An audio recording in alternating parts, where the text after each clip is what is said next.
எல்லாருக்கும் வணக்கம். இந்த நாளிலும் சட்ட புத்தகம், தேவனுடைய சட்டத்திலிருந்து தேவ திட்டத்தை அறிந்து கொள்வோம். பழைய ஏற்பாடு ஆதியாகமம் 1வது அதிகாரம் 26, 27 வாசிப்போம். பின்பு தேவன் தமது சாயலாகவும் தமது ரூபத்தின்படியும் மனுஷனை உண்டாக்குவோமாக. அவர்கள் சமுத்திரத்தின் மச்சங்களையும் ஆகாயத்து பறவைகளையும் மிருகச்சீவனையும் பூமி அனைத்தையும் பூமியின் மீது ஊரும் சகல பிரயாணிகளும் ஆழக்கடவர்கள் என்றார். தேவன் தம்முடைய சாயலாகவும் மனுஷனை சிருஷ்டித்தார். அவனை தேவ சாயலாக சிருஷ்டித்தார். ஆணும் பெண்ணுமாக அவனை சிருஷ்டித்தார்.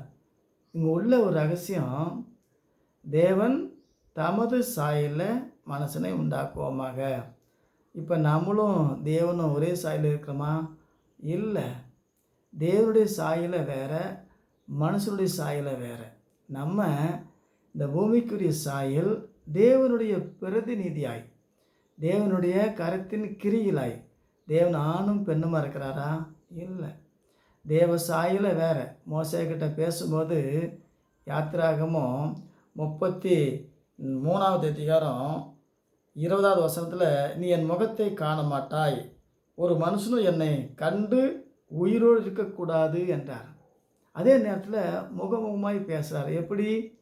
தேவன் நம்மளை மாதிரி வந்தால் முகமுகமாய் பேச முடியும். ஆனால் தேவன் கண்டு ஒருவன் உயிரோடு இருக்க முடியாது. அவருடைய பவர் வேறு, அவருடைய சாயல் வேறு, அவருடைய தோற்றம் வேறு. அதே நேரத்தில் பிதாவுக்கு சமமாக இருந்ததை கொள்ளையாடின பொருளாக எண்ணாமல் தம்மை தாமே அடிமை ரூபம் எடுத்து மனுஷ சாயலானார். நம்மளை மாதிரி நம்ம சாயல் வந்தால் தான் நம்ம அவரோட பேச முடியும், அவரோட பழக முடியும். அவர் இறக்குற மாதிரியே இருந்தால் கண்டு ஒருவனும் உயிரோடு இறக்க முடியாது. அவருடைய முகம் சூரியனை போல பிரகாசிக்குது. அவருடைய கண்கள் அக்கினி சோலையாக இருக்குது. அவருடைய பாதம் உலைக்களத்தில் காய்ந்த வெங்கலம் போல் இருக்குது. நாம் அப்படியே இருக்கிறோம். எந்த காலத்தில் நம்ம அப்படி மாற போகிறதில்ல.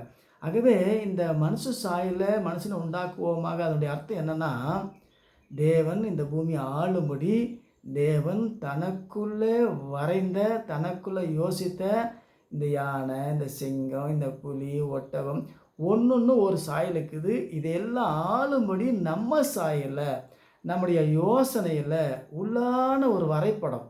மனுஷனை இப்படி உண்டாக்குவோமாக, மனுஷனுக்கு இப்படி சாயலை கொடுப்போமாக, ஆணும் பெண்ணும் உண்டாக்குவோமாக, அவர்கள் சகலத்தை ஆளுவார்களாக, அவருடைய கருத்தின் கிரிகளாய்.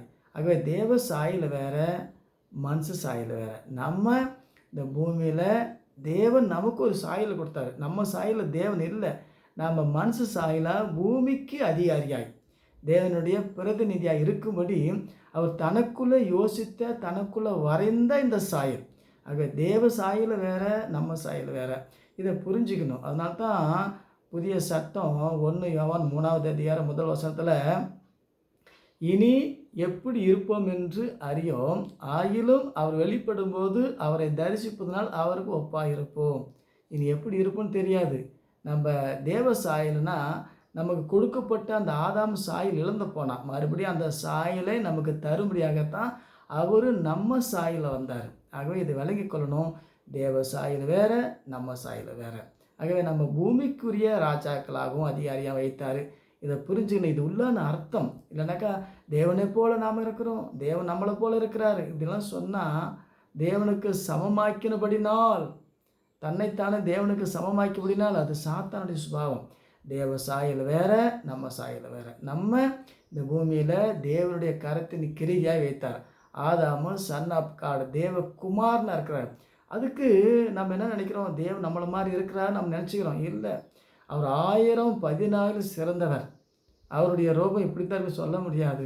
நமக்கு ஒரு சாயலை கொடுத்தாரு. அந்த சாயல் இழந்து போனோம். மறுபடியும் தேவன் நம்ம சாயலை வந்து மறுபடியும் அந்த இழந்து போன சாயலை நம்ம கொடுப்பதுக்காகத்தான் அவர் நம்ம சாயலை வந்தார். ஆகவே நம்ம தேவ சாயல் கிடையாது, தேவன் நம்ம சாயல் கிடையாது.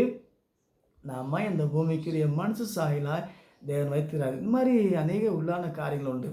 தேவன் வந்து இந்த பூமியில் அரசு ஆளுவார் என்று சொல்லுவதும் தப்பு. மாம்ச பிரகாரம் அறியக்கூடாது. 1000 வருஷ அரசாட்சியில் தேவன் நமக்கு வல்லமை கொடுப்பார், பவர் கொடுப்பார், ஆளுகை கொடுப்பார், அதிகாரம் கொடுப்பார். தேவன் நமக்குள்ளே இருந்து செய்வார். தேவனை ஒரு காலம் கண்டதில்லை. ஏன்னாக்கா அவருடைய சாயல் வேறு. நம்ம இந்த பூமியில் இருக்கிறோம். தேவனுக்கு நமக்கு தொடர்பு விட்டு போனது. பிரமாணத்தை மீறினபடினால் தேவன் நம்மை விட்டு விலகி விட்டார்.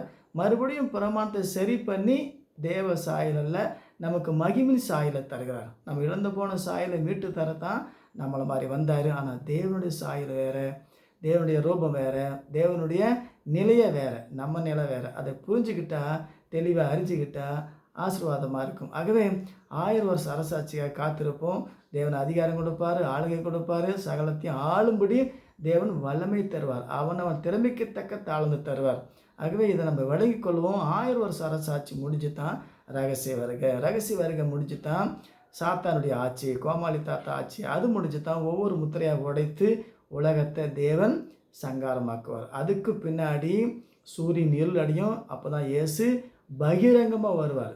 அதுக்கு முன்னாடி உலகம் முடிவு பெறும் சகல நாட்டிலும் நம்மோடு கூட இருக்கிறார். ஒவ்வொன்றுக்கும் ஒரு அர்த்தம் இருக்குது. தேவன் வந்து எருசலேமில் இருந்து நம்மளை மாதிரியோ அல்லது மகிமின் சாயிலோ இருக்க போகிறதில்ல. மாம்ச பிரகாரம் அறியக்கூடாது. என்ற ஆட்சி உலகத்துக்கு உரியதல்ல. இதெல்லாம் புரிஞ்சு தெரிஞ்சு கிறிஸ்துவோடு நடப்போம். 1000 வருஷ அரசாட்சியை காத்திருப்போம். கர்த்தர் உங்களை ஆசீர்வதிப்பார்.